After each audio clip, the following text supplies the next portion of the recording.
ভাবুন তো, একটা ভয়াবহ আগুনে সব কিছু ছাই হয়ে গেল, কিন্তু বিস্ময়ের বিষয়, পবিত্র কুরআন অক্ষত অবস্থায় পড়ে আছে। এমন খবর আমরা প্রায়ই শুনি বা দেখি।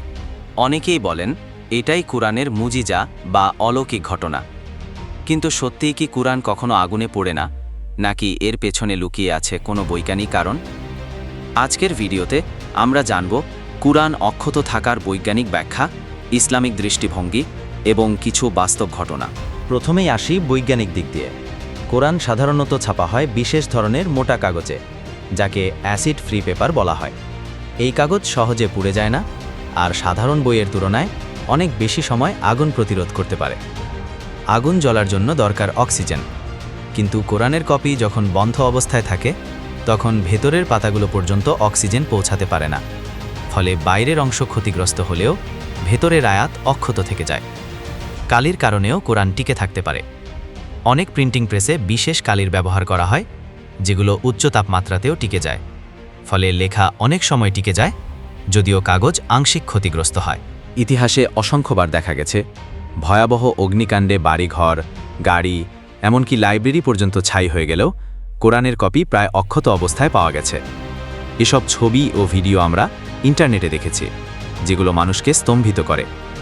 তবে মুসলমানদের কাছে এর মানে অনেক গভীর, কারণ আল্লাহ কোরআনে ঘোষণা করেছেন, আমি এই কোরআন নাজিল করেছি এবং আমি এর সংরক্ষক। সূরা হিজর 15:9। অর্থাৎ কোরআনের সংরক্ষণ আসলে আল্লাহর দায়িত্ব।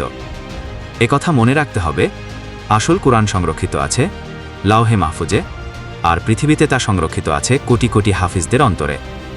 তাই কাগজ ক্ষতিগ্রস্ত হলেও আল্লাহর বাণী কখনো হারিয়ে যাবে না। অনেকে বলেন এটা নিছক কাকতালীয় নয়, বরং এটা মানুষের জন্য এক সতর্কবার্তা, যাতে তারা বুঝতে পারে আল্লাহর বাণী অন্য যে কোনো কিছুর চেয়ে আলাদা।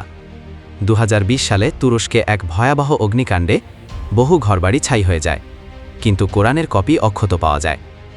বাংলাদেশেও কয়েকবার আগুনে বাজার পুড়ে গেলেও দোকানের ভেতরে রাখা কোরআন অক্ষত অবস্থায় পাওয়া গেছে। এই ঘটনাগুলো মানুষকে নাড়া দেয়, কিন্তু আসল শিক্ষা হলো কোরআনের আয়াত শুধু কাগজে নয়, আমাদের জীবনে প্রতিফলিত হওয়া উচিত। কারণ কাগজ অক্ষত থাকতে পারে বা নাও পারে, কিন্তু হৃদয়ে ধারণ করা কখনো হারাবে না। তাহলে সত্য কি? বৈজ্ঞানিকভাবে ব্যাখ্যা করা যায় কেন কোরআনের কপি অনেক সময় আগুনে অক্ষত থাকে। তবে ঈমানদারদের কাছে এটা নিছক বৈজ্ঞানিক ব্যাখ্যা নয়, বরং আল্লাহর এক নিদর্শন। শেষ কথা, কোরআনকে আমরা শুধু অলৌকিক বই মনে না করে এর শিক্ষা অনুযায়ী জীবন গড়তে পারলেই আসল মুজিজা আমাদের